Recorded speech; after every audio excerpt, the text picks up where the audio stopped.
انہوں نے 3 بار یہ خواب مسلسل دیکھا اور بالآخر انہوں نے کیا کیا قربان کیا، اس کو سبق کے مطابق آپ خود تحریر کیجئے۔ حضرت اسماعیل علیہ السلام نے خواب سنتے ہی اپنے والد سے کیا کہا؟ انہوں نے کہا اگر اللہ تعالیٰ کا یہی حکم ہے تو انہیں یہ حکم منظور ہے۔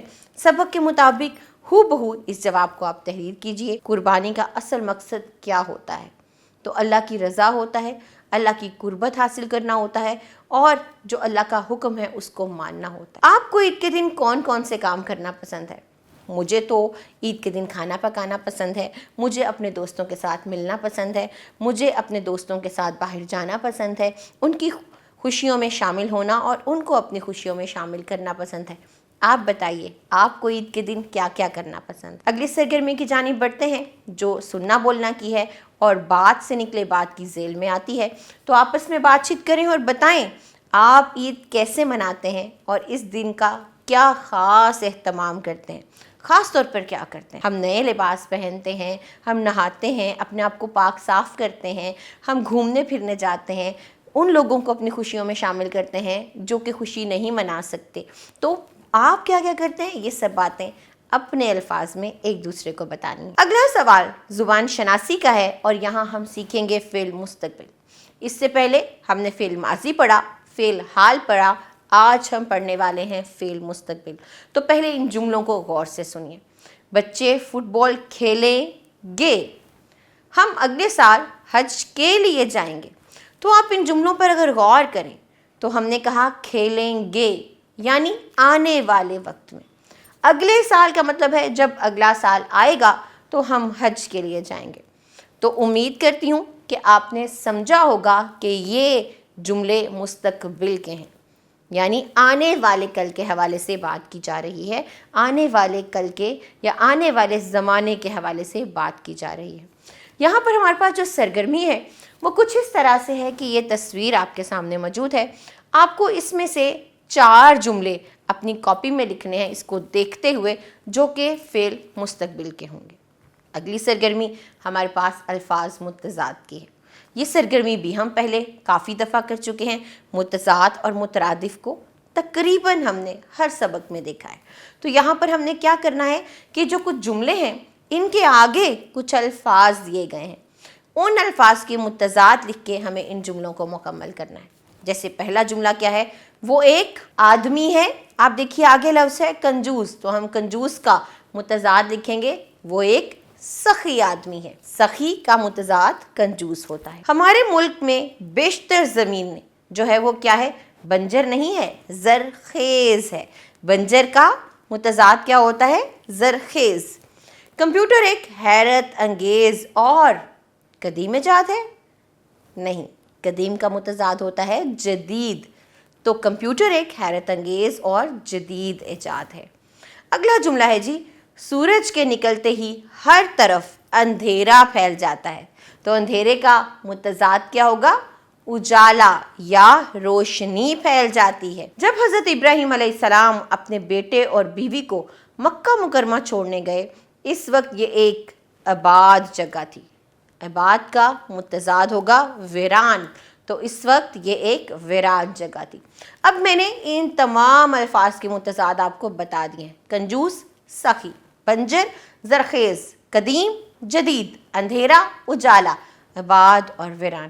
ان جملوں میں لکھیے اور جملوں کو مکمل کیجیے۔ اگلی سرگرمی لکھنا کی سرگرمی ہے اور معمے میں آپ کو کچھ حروف دکھائی دے رہے ہیں۔ آپ کو کیا کرنا ہے، آپ کو ان حروف کو ملا کر 4 ایسے جانوروں کے نام لکھنے ہیں جن کی قربانی جائز ہے، جن کی قربانی ہم کر سکتے ہیں۔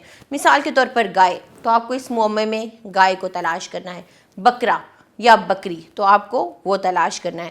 اونٹ، تو آپ کو یہ جو جانور ہیں جن کی قربانی مسلمانوں پر جائز ہے ان کو تلاش کر کے دی گئی جگہ پر لکھیں۔ اگلی سرگرمی پڑھنا کی سرگرمی ہے اور عبارت کو درست تلفظ سے پڑھتے ہوئے ہم ان سوالوں کے جواب دیں گے۔ عبارت کی پڑھائی میں کر رہی ہوں۔ عید کی سب سے زیادہ خوشی بچوں کو ہوئی۔ گوشت بانٹ کر وہ یہ سمجھ رہے تھے کہ قربانی انہوں نے کی ہے۔ ظہر کی نماز کا وقت ہوا، سب نے نماز پڑھی۔ نماز کے بعد دسترخوان بچھا کر کھانا لگایا گیا۔ سب کو بھوک لگ رہی تھی، سب نے اللہ تعالیٰ کا نام لے کر کھانا شروع کیا۔ آج کا خاص کھانا کڑاہی، قورمہ، کباب اور پلاؤ تھا۔ شام کو سب گھر والے عید میلہ دیکھنے گئے۔ تو یہی بھارت کا کچھ حصہ ہے۔ میں نے کچھ حصہ شامل کیا ہے تاکہ باقی کا حصہ آپ خود پڑھیں اور پھر ان سوالات کے جوابات دیں۔ چلیے پہلا سوال بھی دیکھتے ہیں۔ عید کے دن کا خاص کھانا کیا تھا؟ تو کڑاہی تھا، قورمہ اور کباب کے ساتھ ساتھ پلاؤ، یہ عید کے دن کا خاص کھانا تھا۔ شام کو سب گھر والے کہاں گئے تھے؟ عید میلہ دیکھنے گئے تھے۔ تو اگلا سوال یہ ہے کہ قربانی دینے والوں نے کس بات کے لیے اللہ کا شکر ادا کیا؟ کیونکہ انہوں نے ایک فرض ادا کر لیا تھا۔ خیر، آپ اس عبارت کو مکمل پڑھیے اور اس آخری سوال کا جواب اپنی فہم و فراست کے مطابق دیجیے۔ اب ہے جی کچھ لکھنے کی سرگرمی، اور وہ کیا ہے؟ آپ کا پسندیدہ تہوار کون سا ہے؟ آپ کو بڑی عید پسند ہے یا چھوٹی عید پسند ہے یا کوئی بھی اور تہوار جو آپ کو پسند ہے؟ اس کے متعلق 5 جملے لکھیے اور پھر یہ نیچے کچھ الفاظ دیے گئے ہیں، انہیں بھی جملوں میں استعمال کیجیے، جیسے معصوم، حکم، ذبح، ضرورت مند، اطاعت۔ تو ان الفاظ کو درست تلفظ سے ادا بھی کیجیے اور پھر انہیں جملوں میں بھی استعمال کیجیے۔ یہ ہے جی مہارت حیات کی سرگرمی۔ اور کرنا کیا ہے؟ ایک چارٹ پر پارک، اسکول اور مسجد کی تصاویر چسپاں کریں۔ ہر تصویر سے متعلق 5 جملے لکھیں تاکہ ان جگہوں پر کن کن باتوں کا خیال رکھنا چاہیے، ٹھیک ہے، ہم یہ جان سکیں۔ اب آپ کو کرنا کیا ہے؟